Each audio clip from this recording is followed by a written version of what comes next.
Assalamualaikum warahmatullahi wabarakatuh.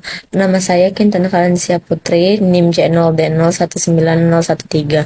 Baiklah, di sini saya akan mempresentasikan hasil PPT saya, yaitu tentang konsep pengakuan akuntansi pajak tentang investasi pada entitas anak dan properti investasi. A. Definisi entitas asosiasi dan entitas anak.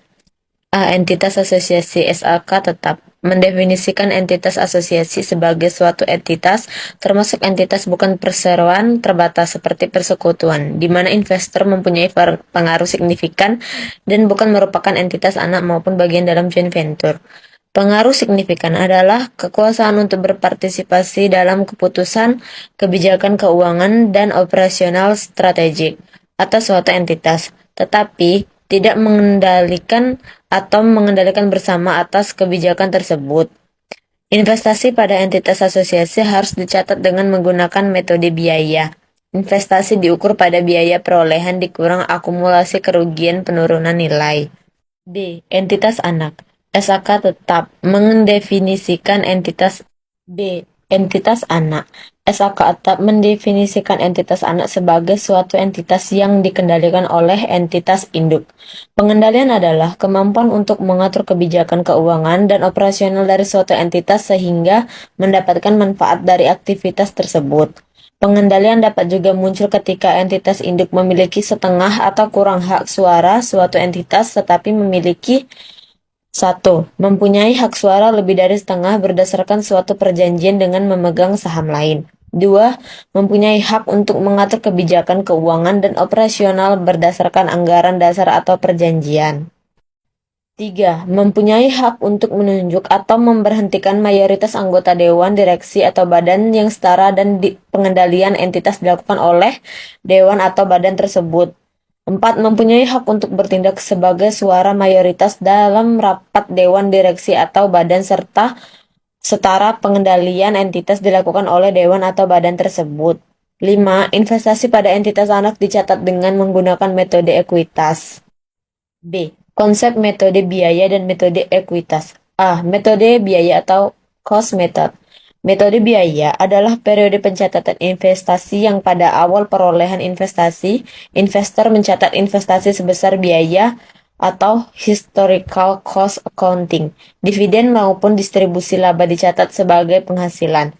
Namun, apabila dividen yang diterima melebihi bagian investor atas laba invest, dipandang sebagai pemulihan investasi dan dicatat sebagai pengurangan investasi sesuai dengan pernyataan standar akuntansi keuangan atau PSAK nomor 13 tentang akuntansi untuk investasi secara akuntansi. Metode biaya harus diterapkan oleh investor yang memilih saham berhak bersuara pada perusahaan lain, baik secara langsung maupun secara tidak langsung dengan kepemilikan kurang dari 20%. B. Metode ekuitas equity method. Metode ekuitas adalah metode pencatatan investasi yang pada awal perolehan investor mencatat investasi sebesar biayanya. Dividen maupun distribusi laba dicatat sebagai pengurang akun investasi.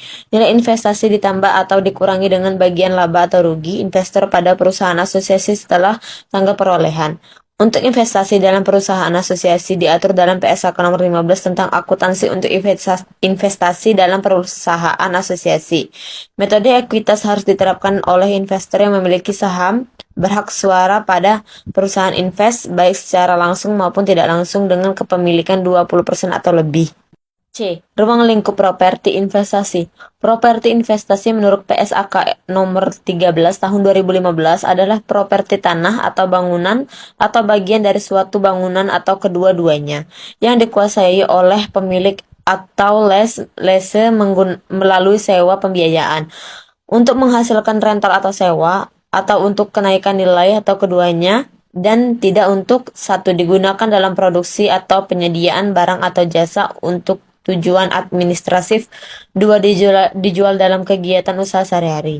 Untuk dapat mengklasifikasikan suatu properti sebagai properti investasi harus memenuhi kedua kriteria berikut. 1. Tujuan penggunaan atau rental dan atau kenaikan nilai.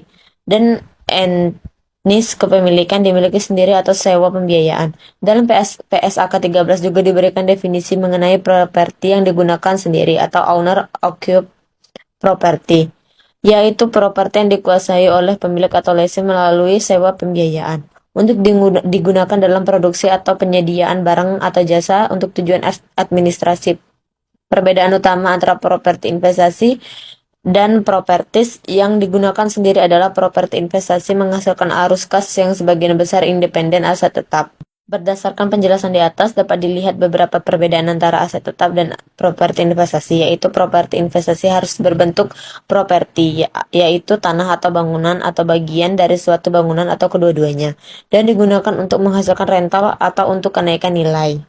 Dalam beberapa kasus lainnya, entitas dapat menyediakan tambahan jasa kepada para penghuni properti yang dimilikinya. Apabila jasa tersebut tidak signifikan terhadap keseluruhan perjanjian arrangement, maka entitas memperlakukan properti tersebut sebagai properti investasi. Contohnya adalah ketika pemilik bangunan suatu kantor menyediakan jasa keamanan dan pemeliharaan bangunan kepada penyewa yang menghuni bangunan.